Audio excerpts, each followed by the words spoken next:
Emily Carter sat on the edge of her bed, her hands gripping a white envelope. She had not opened it yet, but she already knew what it was: the tuition bill from her dream university. Her chest felt heavy as voices floated up from the living room below. Laughter, clinking glasses, and her parents' proud words carried through the air. "They spent $220,000, one of the relatives gasped. "Yes," her mother said with pride. "Samantha deserved every bit of it. Her wedding was perfect. Nothing but the best for our golden girl." Emily closed her eyes, her stomach twisting. Golden girl. That was what Samantha had always been to them. The shining daughter, the one who could do no wrong. And now Emily was here, alone upstairs, wondering how she was going to pay for her education while they celebrated spending a fortune on her sister's wedding. Finally, she gathered the courage to walk downstairs. Her parents were still surrounded by smiling relatives, showing off pictures from the wedding. The tables were covered with plates of food and expensive wine. Emily waited until the guests left before speaking. "Mom. Dad," she said softly, clutching the envelope in her hand. "I need to talk to you." Her father barely looked up from his phone. "What is it?" Emily swallowed hard. "It's about my tuition. I got the bill today. I don't have enough to cover it, and I was hoping you could help me. Just a little. Please." Her mother's smile faded. "Emily, we just spent a lot of money on your sister's wedding. You know that." "I know," Emily said quickly. "But this is my future. I've worked so hard. I just need some support." Her voice cracked, the desperation slipping through. Her father sighed and finally looked at her. His eyes were cold. "College is optional. You'll figure it out." Emily blinked. "Optional? Dad, I've been planning for this my whole life. I thought." "You thought wrong." Her mother cut in sharply. "Samantha deserved her big day. She's starting a family, representing us well. You'll manage. Take loans, get a job. Do whatever you have to do. But we're not paying a dime." The words hit her like a slap. Emily stood frozen, staring at the two people who were supposed to love her most. Her heart pounded in her ears. "So that's it," she whispered. "You can spend everything on Samantha's wedding but nothing on me?" Her mother shrugged. "Life isn't fair, Emily. You should understand that by now." Emily's throat tightened. She wanted to scream, to beg, to demand that they see her, just once, the way they saw her sister. But the looks on their faces told her it was useless. To them, Samantha was worth everything. Emily was worth nothing. She turned and walked back upstairs, tears streaming down her face. The unopened bill lay heavy in her hand, a cruel reminder of what she stood to lose. Behind her, she could still hear her parents laughing, talking about how beautiful the wedding had been. And for the first time in her life, Emily felt truly invisible. Emily Carter had grown up in the same house as her sister Samantha, but it often felt like she lived in a different world. From the time they were little, their parents had made it clear who was special. Samantha was the shining star, the daughter who always got the attention, the praise, and the love. Emily, on the other hand, was the quiet one, the one who blended into the background, who people often forgot was even there. When Samantha walked into a room, people noticed. She was beautiful, confident, and full of charm. Teachers smiled at her, neighbors adored her, and their parents treated her like royalty. Emily could still remember birthdays where Samantha got piles of gifts and surprises, while she received something small and practical, like a sweater or a book. Their parents would say, "Samantha deserves it. She's our little princess." Emily never hated her sister for it. Samantha wasn't cruel. She was just used to being adored. She grew up believing that the world would always bend in her favor because for her it always had. She didn't notice how often Emily's needs were brushed aside, or how many times Emily had swallowed her hurt in silence. Unlike Samantha, Emily had never cared about parties, clothes, or being the center of attention. What she wanted was to learn, to build a future through her studies. From an early age, she loved books more than anything else. While her sister spent weekends shopping or going out with friends, Emily spent her time in the library, diving into history, science, and literature. She was hardworking and brilliant, the kind of student who earned high grades and impressed teachers without ever asking for praise. Her dream was to attend her chosen university, a place she had worked toward since high school. She saved every dollar she could, taking part-time jobs during summers and even tutoring other students. But no matter how much she saved, it was never enough. Tuition was expensive, and she had always believed that, when the time came, her parents would finally step in to help. She thought that if she proved herself, if she worked harder than anyone else, they would see her value. That belief had carried her for years, giving her strength through the moments when she felt invisible. But the day her parents refused to help her with tuition, that belief shattered completely. For the first time, Emily saw the truth. She had never been their priority, and maybe she never would be. In her small circle, Emily did have people who cared for her. Her best friend Michael was one of them. Michael had known her since childhood, and unlike her parents, he saw her worth clearly. He was steady, calm, and kind, always reminding her that she mattered, even when her family made her feel like she didn't. Whenever she doubted herself, Michael was there to remind her of her strength. Another person who believed in her was Professor Daniels, one of her college mentors. He had taught her in several classes and always spoke highly of her talent. "Emily," he would say, "you have a rare gift. Don't waste it. Fight for your future." His encouragement gave her courage, especially when her parents' rejection left her broken. Samantha, meanwhile, continued to live her life of comfort and ease. She had married a wealthy businessman who adored her just as much as their parents did. To Samantha, life was full of pretty dresses, luxury vacations, and parties. She didn't mean to hurt Emily, but she never understood how deeply Emily struggled in her shadow. To her, money was something that flowed easily, and support was something she never had to fight for. For Emily, the stakes could not have been higher. This wasn't just about paying for college. It was about her sense of self-worth, about proving to herself that she deserved more than being ignored. If she lost her chance to go to her dream school, she would not only lose her education, she would also lose the fragile hope she had held onto all these years, the hope that her parents might one day choose her just once.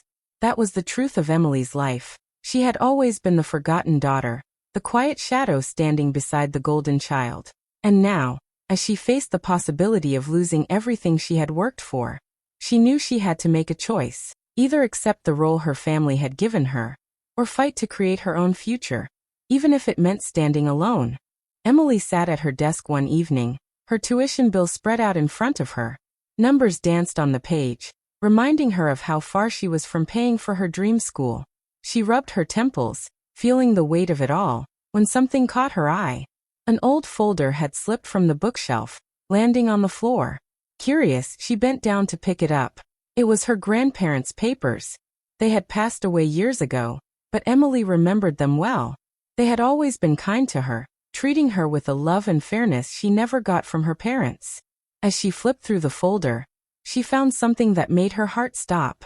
It was a bank document, clearly labeled, "College Fund for Emily Carter." The words were in her grandparents' handwriting, a note attached, "For Emily's education only. Promise us she will get the future she deserves." Her hands shook as she read it again. A college fund. For her. She hadn't known about it, but suddenly, everything made sense.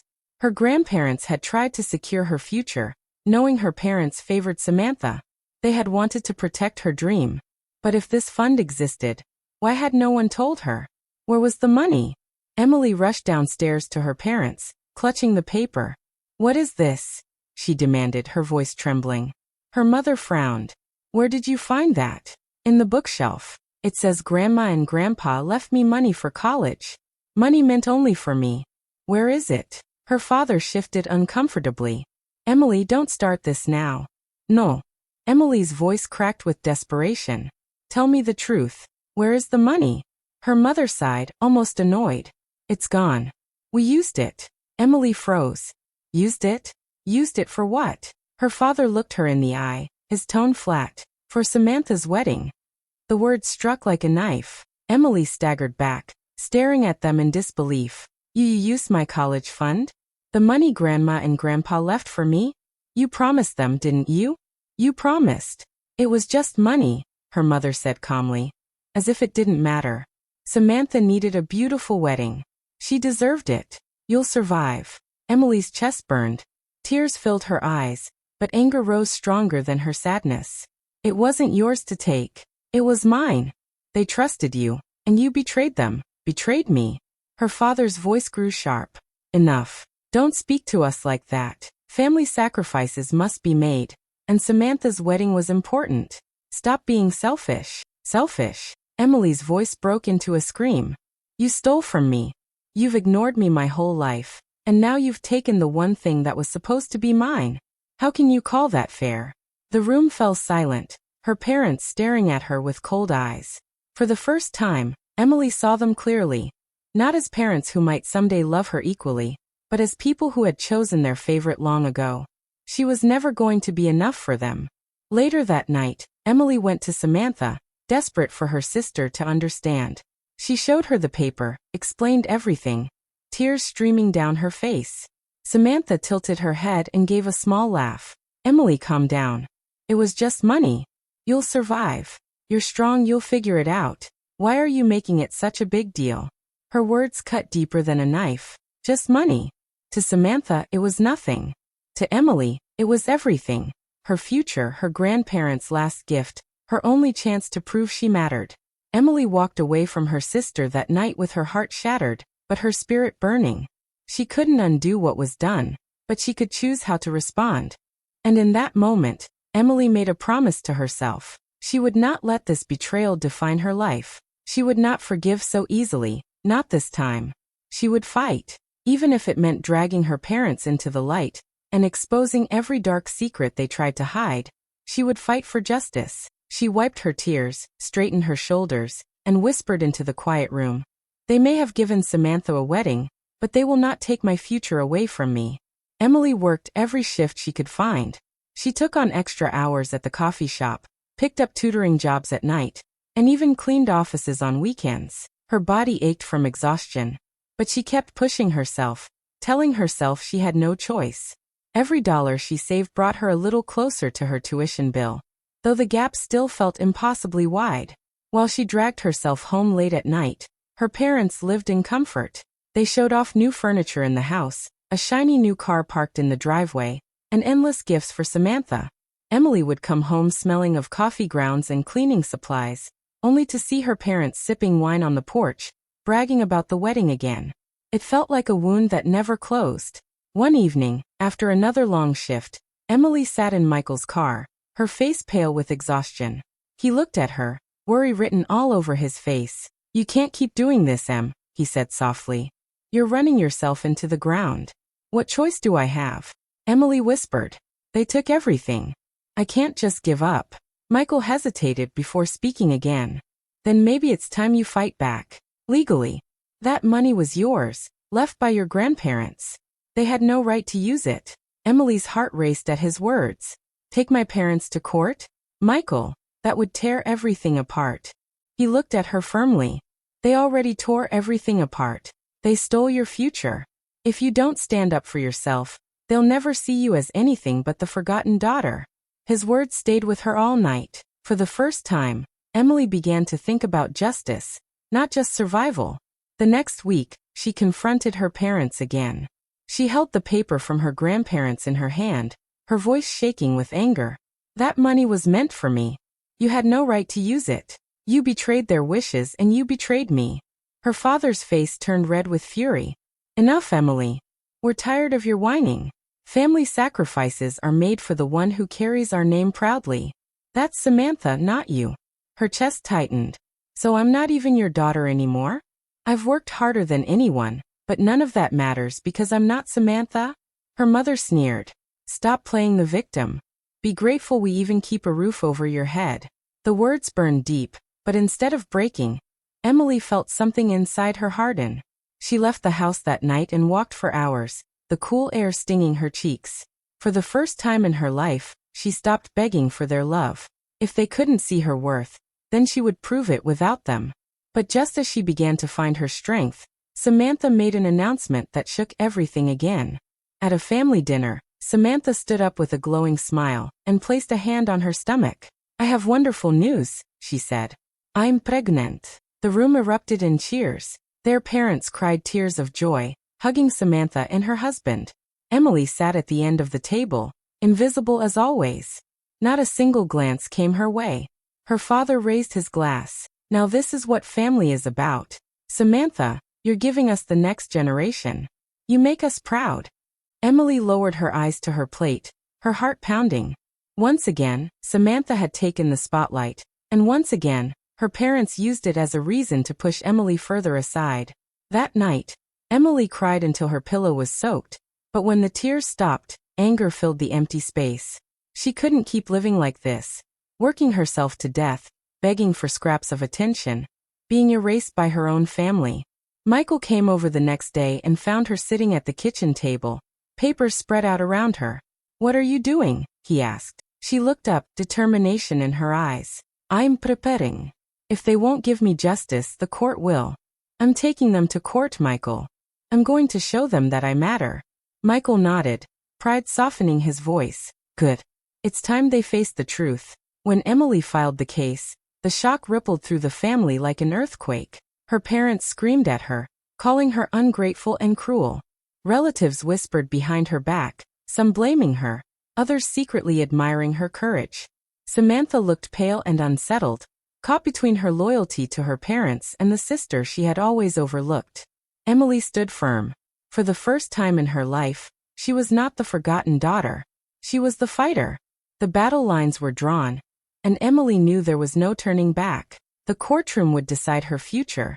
But even more than that, it would decide who she was willing to become. The courtroom was silent as Emily stood before the judge, her hands trembling as she held the documents. Her lawyer nodded for her to speak. "Your Honor," Emily said softly but clearly, "this is proof that my grandparents left a college fund for me. Not for anyone else. Not for a wedding. For my education." She held up the bank documents and the note her grandparents had written years ago. "They trusted my parents to keep it safe, but instead, they took it and used it for my sister's wedding." Gasps echoed through the room. The judge leaned forward, studying the papers. Emily's parents, sitting across from her, looked furious. Her father stood up quickly. "Your Honor, my daughter is exaggerating. She has always been ungrateful. We gave her food, shelter, everything she needed. And now she dares to drag us here over money." Her mother added sharply, "She's selfish." Samantha's wedding was a family event, a once-in-a-lifetime celebration. Emily only cares about herself. She doesn't understand sacrifice. Their words stung, but Emily refused to look away. "No," she said, her voice rising. "I understand sacrifice better than anyone. I've worked myself half to death for every opportunity I've ever had. But you never saw me. You never cared. Everything went to Samantha, and I was always the shadow. This fund was my chance, my only chance, and you stole it from me." The courtroom grew heavy with silence. Emily's lawyer then held up another document. "Your Honor, we also have new evidence." The judge nodded, and the lawyer handed over a sealed envelope. This was recently discovered among the grandparents' personal belongings. It's a letter addressed to Emily's parents, written before their passing. The judge opened the envelope and read aloud. "This money is for Emily and Emily only. We ask that you honor this. She has always been overlooked, but she deserves her future. Please don't fail her." Emily covered her mouth, tears spilling down her cheeks. The words of her grandparents, spoken from the grave, wrapped around her like a shield. They had seen her pain. They had known. And they had tried to protect her. Her parents' faces turned pale. For once, they had no words. The judge's voice was stern. "This letter makes the intent very clear. The fund was meant for Emily's education, and using it otherwise was a violation of trust." Emily broke down then, the years of silence and hurt crashing out of her. "Why?" she cried, turning to her parents. "Why was I never enough? I worked, I tried, I begged for you to notice me. You had the chance to do one thing right for me, and you still chose her. Was I really worth so little to you?" Her mother's eyes flickered with something, shame maybe, but she looked away. Her father sat stiff, silent, his jaw tight. Then came the most unexpected moment. Samantha was called to the stand. She looked nervous, her hands twisting in her lap. "Did you know," the lawyer asked, "that your wedding was paid for with Emily's college fund?" Samantha hesitated, then nodded. "Yes. I found out later." "And what did you do when you found out?" Her voice cracked. "Nothing. I thought it was just money. I told Emily she would survive. But standing here now, I see what I've done. I took her future and called it nothing." Tears spilled down Samantha's cheeks. "All my life, I've been given everything without asking. And I never saw how much it cost her. I didn't mean to hurt you, Emily. But I did. I'm so sorry." Emily stared at her sister, her chest tight with pain. The apology came too late. The damage was already done. The judge banged the gavel. "The evidence is clear. The college fund belongs to Emily Carter. The court rules in her favor." Emily's knees almost gave out, but Michael was there, steadying her. She looked up through her tears, her heart torn open but also lighter than it had ever been. For the first time, she was seen, not by her parents but by truth itself. Emily won the case. The judge's ruling gave her not only the remaining money from the college fund, but also damages for what her parents had done. For the first time in her life, justice was on her side. She held the check in her hand and felt a weight lift from her shoulders. The years of being ignored, dismissed, and treated as less finally had a voice, and the law had listened. Her parents didn't speak to her after the verdict. They walked out of the courtroom with their heads low, angry and humiliated. A small part of Emily had hoped, even then, that they would apologize, that they would say they loved her and were sorry. But the words never came. Watching their backs as they left, Emily understood something important. She had to let them go. Waiting for their love would only keep breaking her heart. That night, Emily sat in her room, staring at the same walls where she had once cried herself to sleep. She packed her books, her notebooks, and the little things that mattered to her. She wasn't leaving in anger anymore. She was leaving in freedom. She whispered to herself, "I don't need them anymore. I am enough." With Michael's steady support and Professor Daniels' guidance, Emily began the next chapter of her life. Professor Daniels personally helped her prepare her university application again, reminding her that her talent and hard work had earned her this place long before the courtroom battle. Michael drove her to campus on her first day, carrying her boxes with a wide smile. Walking through the university gates, Emily felt something she had never felt before, pride that came from within, not from anyone else's approval. The buildings towered above her, filled with students rushing to classes, laughter echoing across the lawns. It was the world she had dreamed of, and now it was hers. As she settled into her dorm, Emily realized that the years of pain had shaped her into someone stronger. Her parents' rejection had hurt, but it no longer defined her. She had people who truly believed in her. Michael, Professor Daniels, even her late grandparents whose letter had carried her through. Their love mattered more than the approval she had chased in vain. Emily stood by her window that evening, watching the sunset over campus. For the first time she felt light. She had her future in her hands, her freedom in her heart, and a sense of self-worth that no one could take away. Her parents had given Samantha a wedding, but Emily had given herself something far greater. Her future, built with her own strength, her own courage, and her own voice. Emily, now walking across her campus, carried her books close to her chest. The autumn sun warmed her face, and the sound of students laughing and chatting surrounded her. She breathed in deeply, feeling the crisp air fill her lungs. Every step she took across the wide stone path felt like a quiet victory. She remembered the nights she had cried herself to sleep, the endless shifts at work, the courtroom where her parents had tried to shame her. She remembered how small and invisible she had once felt. For so long, she thought her worth depended on their approval, on being seen by them. But now she understood the truth. She had never needed their love to be whole. The betrayal that once nearly broke her had also freed her. It pushed her to stop begging for scraps of affection, and instead build a life where she was valued. She wasn't the forgotten daughter anymore. She was Emily Carter, student, fighter, survivor. Her parents no longer called, and she no longer waited for their voices. She had Michael, who stood by her through everything, and Professor Daniels, who continued to guide her. Slowly, she was building her own chosen family, people who believed in her, people who celebrated her for who she truly was. As she reached the library steps, Emily paused, smiling softly to herself. The pain of the past would always be a part of her story, but it no longer defined her. She had chosen her own path, and for the first time in her life, the future felt wide open. "They gave my sister a wedding," she whispered to herself, her eyes shining with quiet strength. "But I gave myself a future." Hey loves, thanks a lot for staying till the end. Sparkling heart, don't forget to like, drop a comment, and hit that subscribe button. See you next time, bye. Sparkles.